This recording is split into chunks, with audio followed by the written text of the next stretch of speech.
हमारे पास कुछ ड्राइंग्स हैं और हमें इनको A4 पेपर पर प्रिंट करना है अकॉर्डिंग टू स्केल 1:1, 1:2, 1:4, 1:10, किसी ना किसी वैल्यू पर डिपेंड करेगा इनके साइजेस क्या हैं, वो A4 पर फिट हो सकते हैं या नहीं, उसके अकॉर्डिंग हमने बोला ठीक है एक काम करते हैं, पहले लेआउट पर जाते हैं और अपने पेज की सेटिंग करते हैं। जैसे ही आप लेआउट पर आते हैं, लेआउट पर आने के बाद जो भी वहाँ अपने मॉडल पर बनाया है वो वहाँ दिखाई दे रहा होगा, आप उसको सेलेक्ट कर सकते हैं व्यू को और डिलीट कर सकते हैं। उससे ऐसा नहीं होगा कि मॉडल का डाटा डिलीट हो गया, वो मॉडल एज इट इज़ रहेगा। लेआउट पर वापस आइए, इस लेआउट पर राइट क्लिक करिए तो आपके पास एक ऑप्शन आता है that is called page setup manager. आप पेज सेटअप मैनेजर पर क्लिक करेंगे, लेआउट 1 ऑलरेडी सेलेक्टेड है, मॉडिफाई पर क्लिक करेंगे, आपके सामने ये एक विंडो आ जाएगा। यहाँ लिखा है प्रिंटर प्लॉटर नेम, मुझे करना है DWG टू PDF, यानी कि ड्राइंग फाइल को PDF में कन्वर्ट करना है। पेपर का साइज़, पेपर साइज़ मुझे चाहिए A4 पेपर। अगर आप A4 पेपर को यहाँ से सेलेक्ट कर लेते हैं, जैसे ये पेपर है, तो आप देख सकते हैं अगर मैं कर्सर को कुछ देर के लिए यहाँ छोड़ दूँ,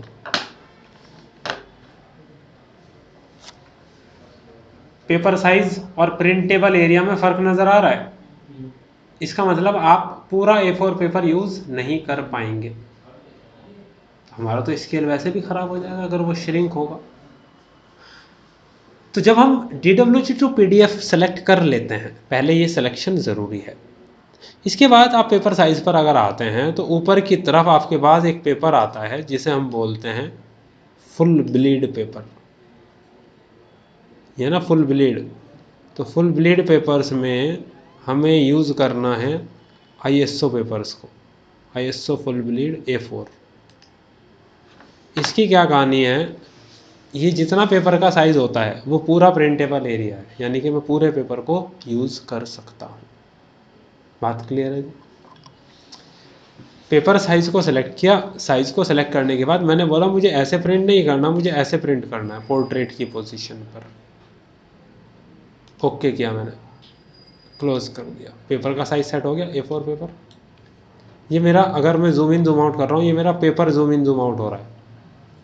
अब मुझे यहाँ क्या देखना है, जो मैंने मॉडल पर बनाया, मॉडल को यहाँ देखना है। अब उसी को ट्रांसलेट करो, मॉडल व्यू कमांड आ गई, MV, M for model, V for view. हमने बोला मॉडल व्यू MV, एंटर। मैं यहाँ आ रहा हूँ, यहाँ आने के बाद मैंने बोला मुझे मॉडल व्यू सेट करना है, पहला कॉर्नर यहाँ,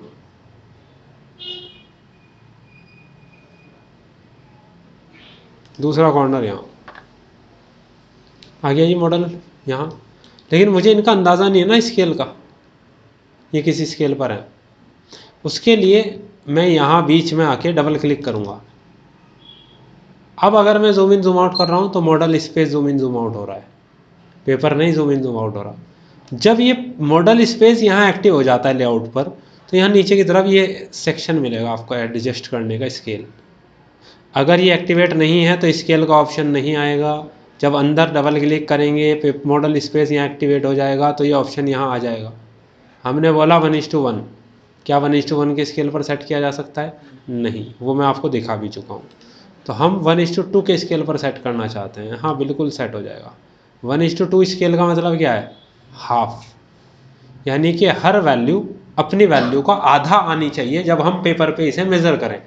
यानी कि जहाँ 150 उसकी जगह आना चाहिए 75 वैल्यू, जहाँ आपका 50 उसकी जगह आना चाहिए 25, तो वैल्यूज़ हाफ होनी चाहिए। हमने यहाँ पर इसको मेज़र किया और बाहर डबल क्लिक कर दिया। देखो जब भी मैंने डबल क्लिक किया था अंदर तो 1:2 पर सेट था ना, ये सेट हो गया। बाहर डबल क्लिक करना है इसे लॉक करने के लिए, उससे पहले क्रॉस चेक कर लेना 1:2 स्केल सेट है, बाहर आके डबल क्लिक कर दो, ये डिस्टेंस लॉक हो गई। अब मैं जूम इन जूम आउट करूँगा तो कोई फ़र्क नहीं पड़ेगा सेटिंग पर। लेआउट सेट हो गया। अब कंट्रोल P प्रिंट के लिए, जब आप कंट्रोल P दबाएंगे यहाँ एक ऑप्शन है प्लॉट ऑब्जेक्ट लाइन वेट। अगर आपने कोई लाइन वेट अप्लाई किया होगा तो वो लाइन वेट यहाँ अप्लाई हो जाएगा। मैंने बोला मुझे अभी लाइन वेट अप्लाई नहीं करना, ओके। कहाँ? डेस्कटॉप पर, ड्राइंग 1 लेआउट 1 सेव। ये मेरी एक प्रिंट आ गया, ठीक है। मैं इस प्रिंट का आपको प्रिंट आउट निकाल कर दिखाता हूँ और आप उसे मेज़र कर कर देखिएगा, आपको फ़र्क समझ में आएगा।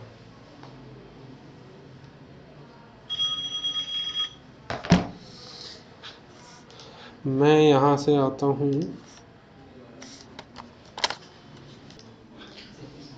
तो हम देख सकते हैं इसका एग्जैक्ट 1:2 पर हमने प्रिंट किया है और वो डायमेंशंस बिल्कुल एग्जैक्टली मैच कर रही हैं। ये बेनिफिट होता है लेआउट पर स्केल सेट करके प्रिंट निकालने का। सेकंड चीज़, आपने अगर यहाँ देखा है तो थोड़ा थिकनेस ऐसा लग रहा है, लाइन के अंदर कोई थिकनेस ही नहीं है, थोड़ा ब्लरी सा प्रिंट आ रहा है। तो जब हम प्रिंट करते हैं, जैसे मैंने यहाँ बोल दिया था ना प्लॉट ऑब्जेक्ट लाइन वेट, इसे अनटिक कर दिया था, तो ये क्या करेगा, लाइन वेट डालेगा ही नहीं, यानी कि जितना मिनिमम पॉसिबल होगा वो लाइन को बिल्कुल बारीक बनाएगा। अगर आप लाइन वेट ऑन कर देंगे तो वो लाइन वेट उसमें ऐड कर देगा।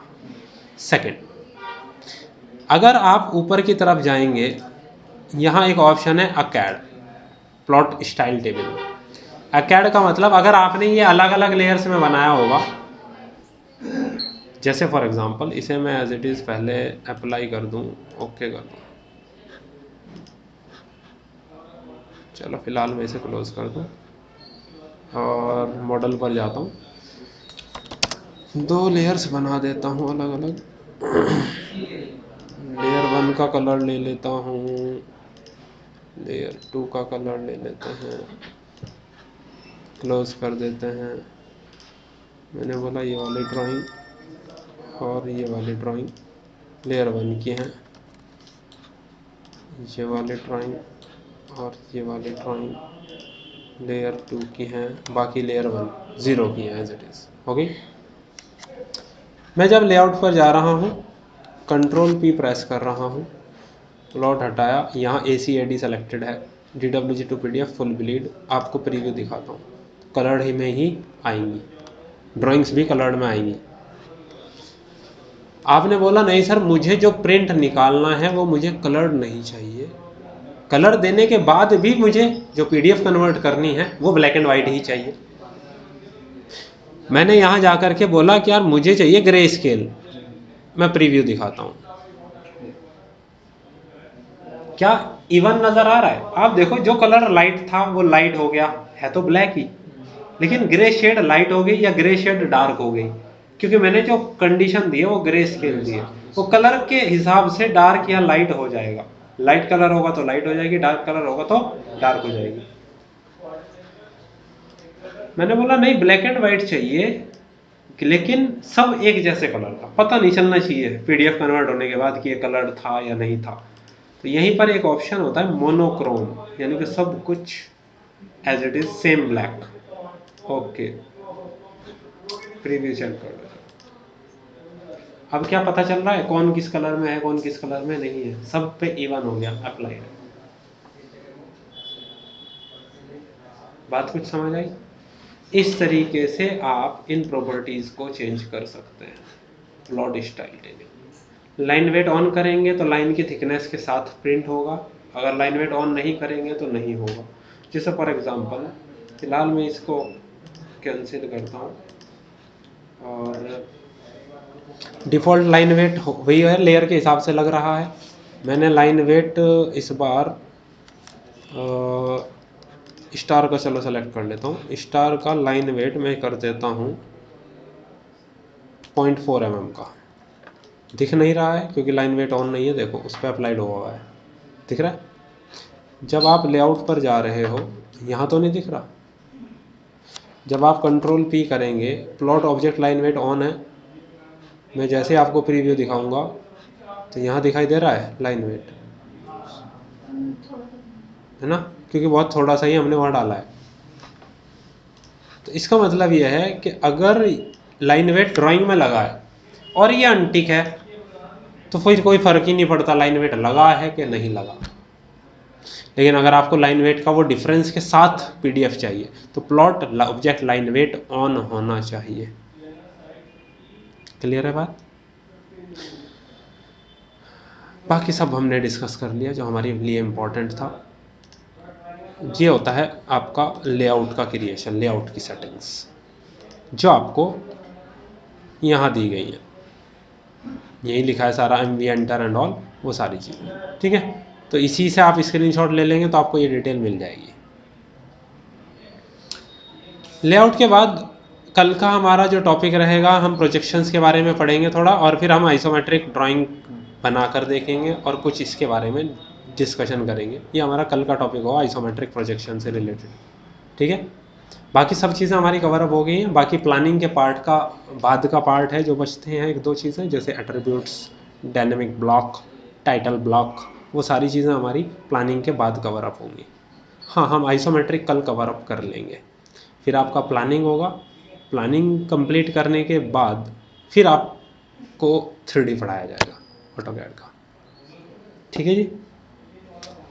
ये आज का लेक्चर हम क्लोज करते हैं।